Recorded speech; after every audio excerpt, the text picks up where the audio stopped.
Welcome to Section 420, Talkin Yankees, the podcast. Well, with all that's going wrong with the Yankees, they come within inches of absolutely imploding, but pull out rather impressive series win against the Cleveland Guardians with a very ragtag lineup. This is after a disastrous Game 1 loss in which fans wanted to, send both Boone and Cashman to the moon after a terrible decision of taking out Herman in the ninth inning and blowing that first game there. So what could have been maybe possibly a nice series sweep at home, the Yankees have to settle for 2 out of 3, but you'll actually take it the way they lost the first game. And after the first game, Yankee fans were in hysterics. What's this is going on with this organization with all the injuries, terrible play. Of course, the bad news earlier in the week. Judge going on the IL, which in the last episode of this audio podcast, I mentioned that was going to be the likely scenario, and that did get confirmed that night. So again, it's all the craziness that was this little series there, which maybe you might look back. Maybe it doesn't seem important right now, but you may look back at some point in the calendar that early first series in May there where the Yankees might have possibly saved their season, and can I'll get into all the crazy drama. But first, make sure you subscribe to this podcast so you get these little wrap-up reports after each series and other cool stuff, only exclusive for you podcast subscribers. And make sure you check out the latest episode of the YouTube, the visual version of the Section 420 Talkin Yankees, and kind of just summarize all the problems the Yankees have. And of course, with Judge going to the IL, kind of broke that news a little sooner there before I did here on the audio podcast. And it's all the different ailments going on with the Yankees, why they find themselves now in last place in the AL East. It's just something we never thought we'd be seeing when we started the season. We signed Judge, you signed Rendon, and you figure out we have Severino for the whole season. And then a lot of this has gone to hell. And we'll also get you caught up on all the injuries, and there have been some new ones for you as well to digest. So, now, this, of course, comes at the beginning of the series. Judge hurt himself, in Texas. They actually hurt himself in Minnesota, but really felt the effects of it in that first game in Texas. Took himself out of the lineup for the first game, sat the next 3, and I guess they waited till him to come back to New York before they'll make a decision whether he was going to go on the IL or not.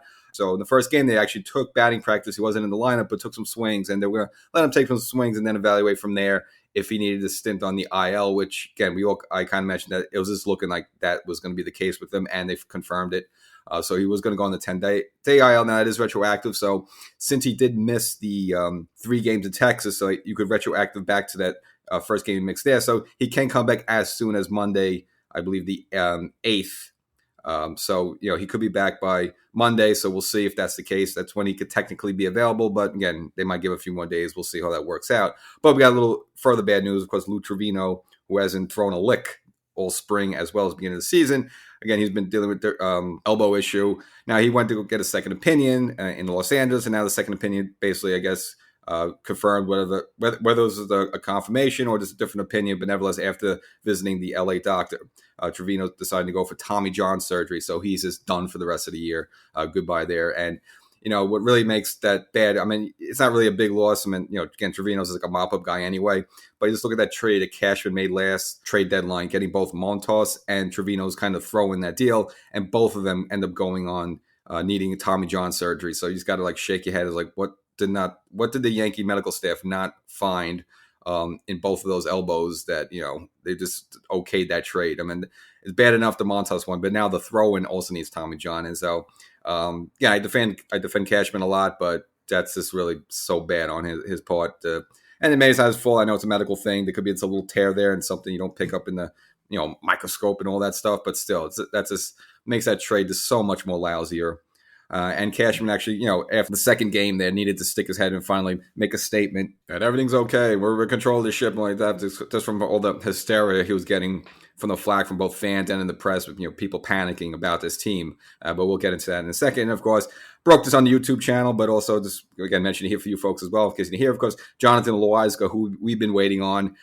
Been dealing with a bit of a sore elbow, and it seemed like one of those things that was just never going away. What's going on? Well, now he needed a procedure to take a bone spur out of the elbow, so now he's shut down. You're looking into at least August at best with him. So another important bullpen piece now lost by the Yankees. We've been waiting on Canely. I mean, he's been thrown a little bit, but no timetable on him. So again, Yankees taking a lot of hits here, just trying to put a bullpen together, and of course with Holmes struggling, which we'll get into, which is not many bright spots for the Yankees in the back end of that bullpen and the pitching staff there. So this brings us to the first game. This was really what started all the controversy. So it was Domingo Germán versus Cal Quantrill, and it was probably Germán's best pitch game. Again, before that, the previous one was that game against the Minnesota Twins where he pitched into the the seventh there and only gave up one run. Well, this was even more impressive than that.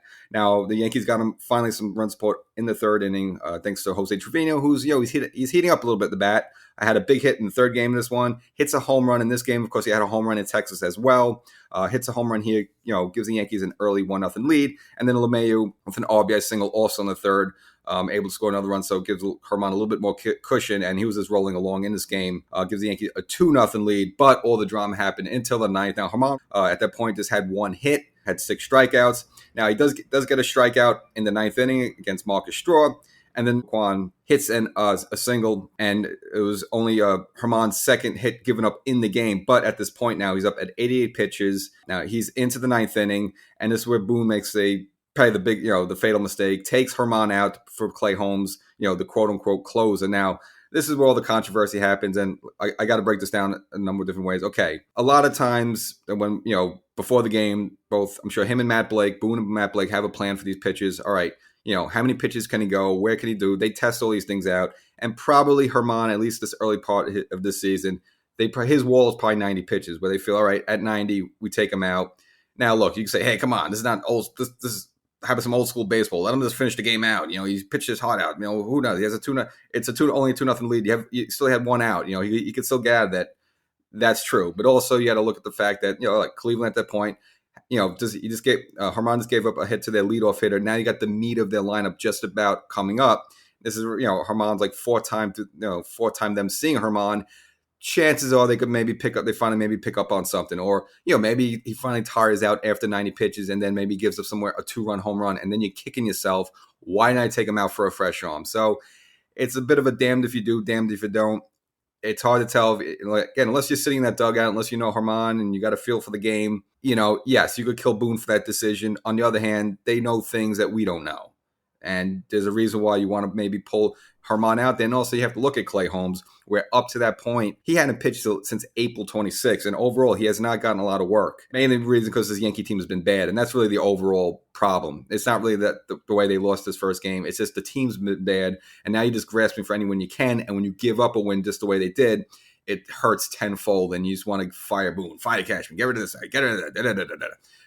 It's just the fact that this team's bad right now. That's really the problem. And the reason this team's bad right now is Clay Holmes hasn't been in many situations where he's needed to close a game out because they just haven't had many leads and haven't been closing winning games. So you have to give him some work at some point. So you have a situation where it's, all right, we've got all we could get out of Germán right now. He's about at 88 pitches. You figure you're going to probably take him out after 90 anyway, regardless of where he was. We got Holmes warming up.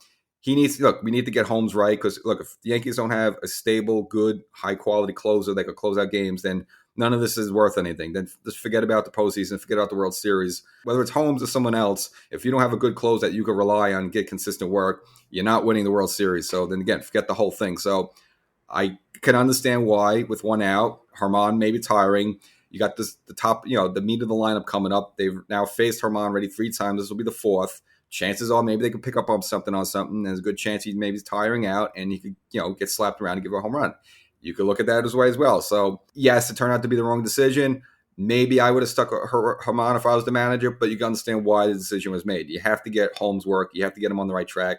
And you can't just keep going weeks, let Holmes sit around for a week not pitching at all and expect him to somehow turn around his season, which, again, hasn't been too great. Now, he does have 4 saves on the season, but yes, lately his outings have not been good, and 2 of the outings in this series against Cleveland have been terrible. And, of course, this is where it all went to hell. Holmes trying to field a little infield tapper in the infield there, throws the ball away. Then after that, gives up a single to Jose Ramirez that loads the bases up, and then the Yankees, probably number 1 and number 2 nemesis, Josh Naylor, remember the rockabye baby of last offseason, hits a single at that point, ties the game up. Thanks to an error by throwing error by Oswaldo Cabrera, sloppy play in the field there, and the game is now tied up 2-2. And of course, Holmes is getting booed by the Yankee Stadium crowd, whoever's even there at that point at the game.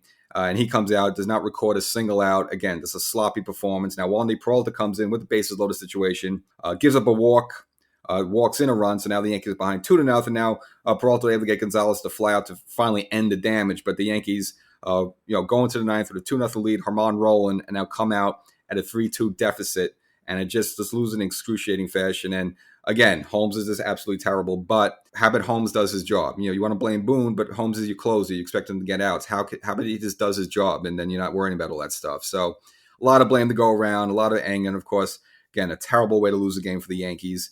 Again, Emmanuel Clase, their high elite closer, shuts the Yankees down in the bottom ninth. The Yankees again lose that first game 3-2 in this really heartbreaking fashion. Again, that might be the point of the season where you just we'll see where the rest of the season go, but things from there on, if the Yankees lose these next two games, you just look about a total implosion. And also you can look at hey, can the Yankees score more than 2 runs? How about the Yankees have a nice 5-0 lead where, even if Holmes is a little sloppy and gives up 2 or 3 runs, you still win the game 5-3. I mean, a lot of things you could blame there. The offense is terrible. The team's not playing good. And yes, Boone makes what turns out a bad decision, and it just all comes together at the wrong point. And again, Yankees at a real low point right now for this second game. Now, right before the game, finally, the Yankees get a little good news. One of the pieces we've been waiting on, Harrison Bader, coming into the lineup. Hopefully, you would think give the team a little jolt, so forth. And you have Cole on the mound, 5-0 on the season. And, Yankees win all 6 of the games that he started the season. So again, you figure if, of all the pitchers, this is the guy you would want. Just to say, at least turn the series around. Now, Cole wasn't that sharp. He let a few runners on in the first inning, but got out of a jam, a couple of strikeouts. But they finally got to Cole in the third inning. Nell would hit a double that would score Rosario, give the Guardians at the point a 1-0 lead. And then Gimenez with a slow ground to first base. Now, Rizzo fielded the ball, and actually, a little disclosure, I actually went to this game, and I was actually sitting down on the main level, a little behind home plate, but a little tilted towards third base there, so I had a clear line to see Rizzo with this ball here. Kind of had to fall on the side there to field the ball. Now, there was a runner on third coming at charge in home. Technically, you can figure, look, Rizzo might have been able to throw him out possibly, but Rizzo took the short out at first base, allowed the run to score. I was okay with it because, again, if the ball was hit hard to Rizzo, I think he would have more time to make the throw at home, but there wasn't that much time for Rizzo. It was a real it was almost like a really slow roller. I doubt he would have gotten the run at home. Plus, you got to look at a situation where if Trevino doesn't field that cleanly, then you're looking at the ball bouncing away there. So, I was okay with taking the short out and to say, all right, look, you know what? We're only down 2-0. We have an ace Cole in the mound. He's probably not going to give up too many other runs, so go for the short out. So, again, I was okay with Rizzo's move. But the problem is with the Yankee offense was kind of the first game. They were completely lifeless. But it wasn't until the 6th inning. And I saw Volpe, in his previous bat, he had some really good cuts. I mean, there were balls they were going into, there were foul balls, but he had some really loud cuts. And it seemed like, he's really on it. In the 6th inning, finally gets into one. An opposite field home run, goes there to right field. There puts the Yankees at least on the board, 2-1 at that point. And it's kind of Volpe, who, again, he's been hitting up with the bat a little bit. And I kind of mentioned in the recent YouTube episode, which, again, you could check back. I think it went live on the 2nd. Volpe, over the last 7 games, hitting over 300 to close out April. So he's been on the uptick a little bit. Batting wise, you look at his batting average, it's still in the low 200s. You're like, it's not good, especially for a leadoff hitter. But again, he has been heating up a little bit. And then you see an important home run here to really get the Yankees going. And it's just kind of ironic because he was one of the guys, again, been hoping for a lot of things with them. And you got to say, look, he's been a little disappointing overall. Overall, he's been a little disappointing as well as he's been making some good plays in the field, but he's also blown some double plays and easy outs as well in the field as well. But again, Yankees are just going to tough it out with him. So that's seemingly so far. Guess I'll get the Yankees on the board 2-1. Then Gleyber Torres, who needs to be one of the guys that picks it up with Judge out. We know he could do it, but he got a good start of the season, but he's tailed off a little bit, but gets a double, puts himself in scoring position. Then Rizzo with an RBI single goes opposite field, hits the ball into left field, and Yankees now got a sign of life, tie the game up 2-2. And then in the 7th inning, Willie Calhoun, who's done nothing for the Yankees. And I got to make a quick point on this. You look at the Yankees in this game, too, the outfield they put together. Outfield and your DH, that's usually where you have your most power. Your 3 outfield positions and your DH, you could probably get most of your power to come from there. It's also going to come a little bit from your third baseman, your first baseman, your corner infield. That's where your basic baseball team, more or less, has most of the power. Okay, look at this Yankee lineup they put out there for game 2. Left field, Hicks, no home runs. Beta. Now, granted, it's Beta's first game of the season. You can't get on, but just look, the person you're putting out there for center field has 0 home runs. Oswaldo Cabrera in right field has 1 home run in the season. And then before this at bat, Willie Calhoun had 0 home runs. So your 4 players who you would think would have of the most home runs of your team in the lineup there, just 1 home run combined between those 4 players. That just shows what's wrong with this the Yankee offense. It's been absolutely putrid. And Calhoun, someone, again, the Yankees picked him up from Texas during the offseason. It was kind of a blah move. Then, had him on, brought him early in April there. Hasn't done much really, but came alive in this series and came alive in this game in the seventh inning off of Karinchak. Line drive home run to right field. Kind of just almost seemed like a Stantoni type. It was like one of those like real line drive that kind of just barely got over the wall, but able to get enough of it. And Calhoun, kind of a left-handed hitter, a little bit pudgy. Kind of remember the Yankees a couple seasons when they had Solarte. That was probably one of the best Sterling Coles, but unfortunately Solarte didn't last long. He got actually traded to San Diego in the Chase Headley deal, but kind of like a Solarte type hitter. This kind of short, pudgy type. Able to get a home run over the wall there. Gives the Yankees a 3-2 lead. And again, Yankees at the point just seemed like they were absolutely dead. They lose the first game in a heartbreaking fashion. Down 0-2 in this game. You get the Volpe home run. They finally get them going there. Rizzo ties it up. And then Calhoun in the seventh. Big home run to put the Yankees ahead at this point.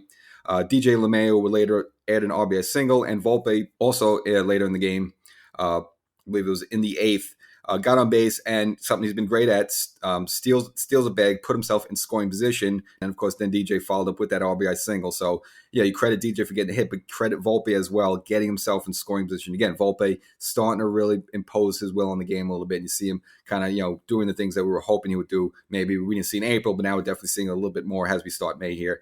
And of course King was ready on it in relief, and you knew, especially with Clay Holmes is struggling, I don't think Boone was going to mess around. Did what King did basically in that first game, the Texas win. They just kept him in there the whole way, pitched multiple innings there, and he was able to close the game out for his second save of the season. The Yankees hold on for a 4-2 win there to tie the series up at this point. Again, a win they really needed because the wall's about to really cave in if they would have lost this game. And again, I was at that game too. It was just completely dead. It was kind of rainy.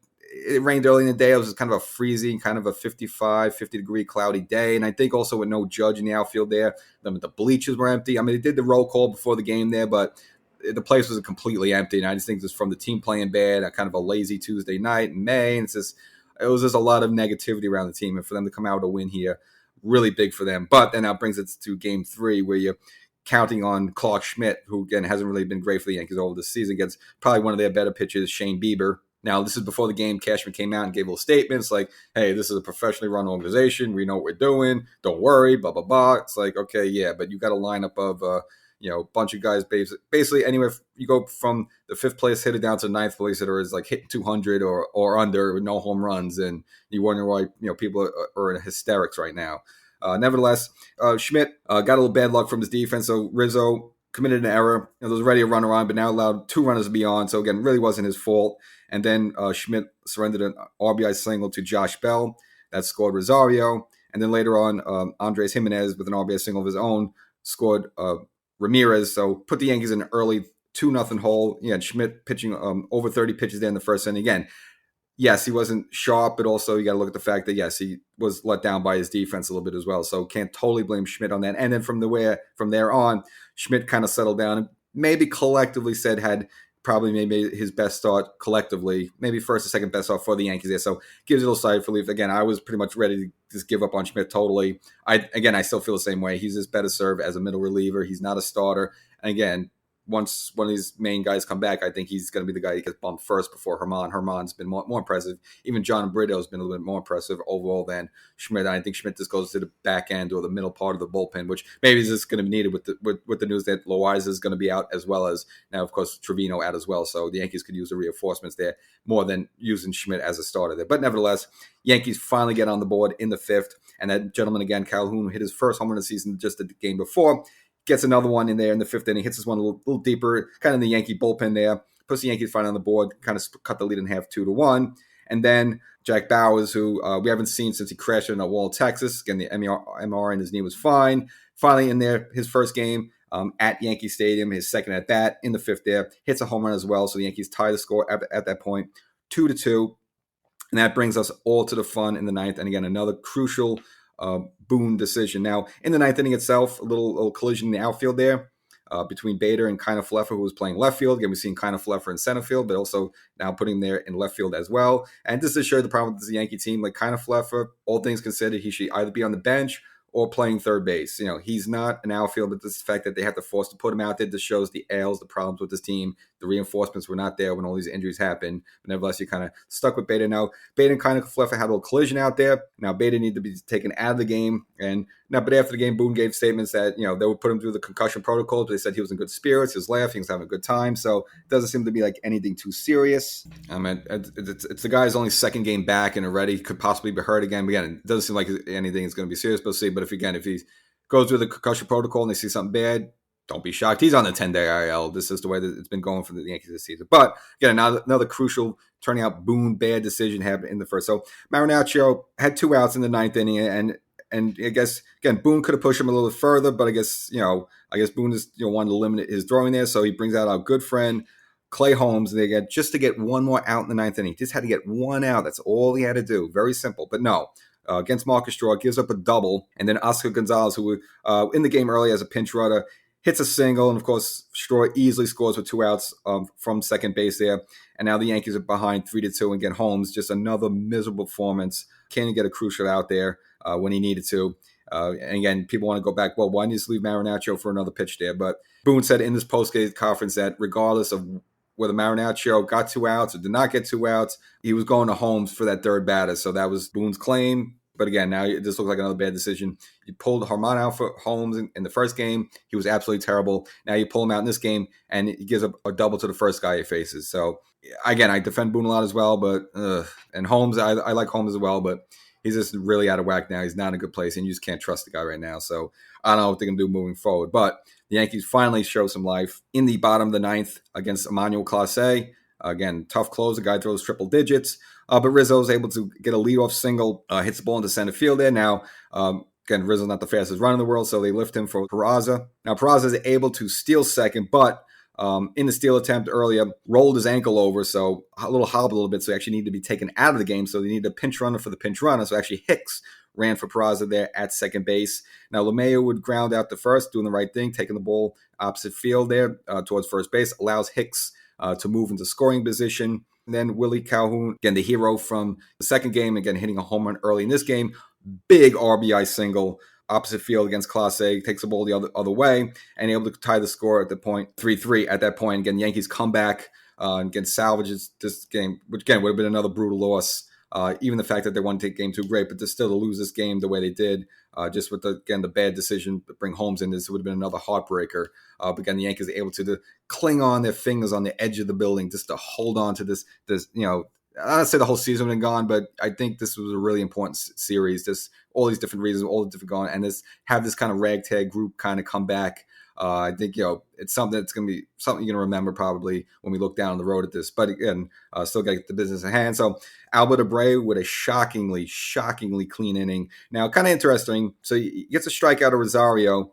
It's kind of gambled a little bit here. They walk Ramirez intentionally, which you're like, why are you doing this against Josh Nail? Now, Josh Nail, a left-handed hitter, a power hitter at Yankee Stadium, he could kind of easily get one in that short porch in right field. So what are you doing here? I don't know. But again, sometimes, the coaching staff and the pitching staff, Matt Blake and Boone, sometimes know more than we do. And I guess maybe with Abreu, they figured they get, his breaking ball, they could get nailed, hit something on the floor, and he hits one on the ground, and the Yankees are able to turn a double play, get out of that top of the 10th. Again, they gambled a little bit with the intentionally walking run. I know you have the ghost runner there, but again, you could put a situation on where, Naylor could get into one, and now you're down, instead of 1 run, you're down 2 runs there. So again, bit of a gamble, but Abreu able to get out of the jam there, and the Yankees take it to the bottom of the 10th where they have a ghost runner on their own. Now they bring out Cleveland brings out Trevor Stevens there, and now at that point Cabrera is the ghost runner. And they decided to stick with Bowers in the game, and he had the home run the night or early in the game as well. He works a walk, so now you got runners net first and second. Kind of Falefa, who's probably one of the only few Yankees that could handle laying down a bunt. Again, he's kind of a utility guy, does little things good like that. Lays down the bunt, able to move the runners over. And then Jose Trevino, who's been heating up a little bit, again, had a home run in the first game of this series, had a home run down in Texas, and then hits a big hit here RBI walk-off hit against Stevens, and the Yankees with a dramatic walk-off 4-3 win, a much-needed win, not only winning the game, but winning the series overall. And Yankees and the fans and Boone and Cashman, everyone get to take a little bit breath, a little bit sigh of relief. Again, it just seemed like after the first game of the series, just everyone was ready to give up on the organization in total, just with the Judge injury and all these injuries. And, and also the news as well, Rondon, one of the starters we were hoping to get back. He's now kind of had a setback in his comeback, which has just been a never-ending saga. So we don't know when we get this guy back. And it's just all this bad news surrounding this team. Just come away with this really important win against the Cleveland Guardians. They really needed this one. Now they get a day off, and then they go down to Tampa, and who knows? They're probably going to get shellacked by Tampa. I don't think it's going to be a high-scoring affair, but Tampa in first place, playing a really good brand of baseball. The Yankees roll down and out. The Yankees feeling this ragtag, crummy lineup out there. Look, I know they've been good. Like Bowers was good in spring training and stuff like that. And you brought up that you have the home run, but you got a lineup that's featuring Hicks and kind of Fleffer and Calhoun and Bowers and Higgy if Trevino's off. It's not exactly murderer's row here the Yankees are putting out there. So that's mainly the issue going overall with this team. And of course, when your main cogs Holmes is just completely out of whack, and now he's become this year's version of Aroldis Chapman, where now you just can't trust him in the ninth inning. So they're gonna have to figure that as well. So Yankees breathed a sigh of relief.